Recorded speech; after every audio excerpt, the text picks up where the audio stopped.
Tell me about how someone who is a professor, a well-known speaker and writer, why are you at a musical conference, if you will? Well, the reason is very simple, because this conference is being organized by Keith and Kristen Getty.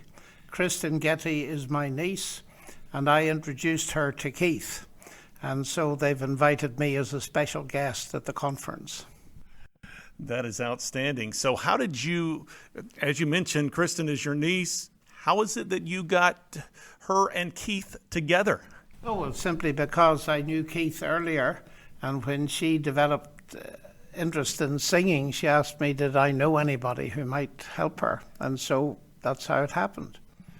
Well, and there are thousands of people that are gathered here at the Gaylord Opryland this week to not only to worship the Lord together, but to get a keener insight on how worship can be integrated into churches and various ministries. And I tell you, Keith and Kristen have such a unique ministry. They have been known as modern-day hymn writers and worship leaders, and to see them inspire so many people and to see people come from all over the country to Nashville this week, this conference keeps growing. That has to be incredibly gratifying to you.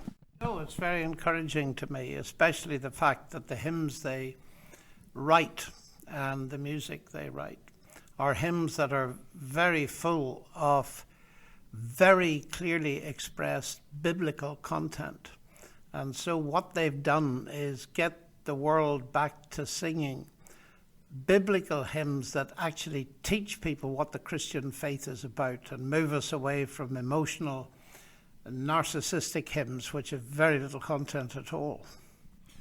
Well, let's talk about your overall ministry. You've written a number of books throughout the years, one of which is called Can Science Explain Everything? And I want you to, as we shift into some of your own writings, to talk about this particular book that you have put together. What inspired it, and what did you really want to communicate through it? Well, what inspired that book was the fact that increasingly young people are told that they can forget God, that science actually explains everything. And I point out in this book that that's actually nonsense, and it's very easy to see it's nonsense, because if the natural sciences could explain everything, you'd have to shut up history faculties, literature faculties, art faculties, music faculties. It's just a very silly view, but some very high-powered people who ought to know better are advocating it. But in that book then, and I've written a book that's accessible to young people, and I'm very encouraged by the response to that. I had another earlier book, and people kept saying, look, there's too much in it, it's too inaccessible.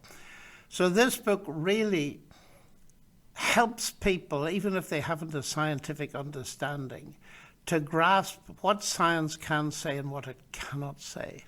And I put in there some of the arguments that I use all the time with people to point out that far from science getting rid of God, actually science and the God of the Bible fit perfectly together.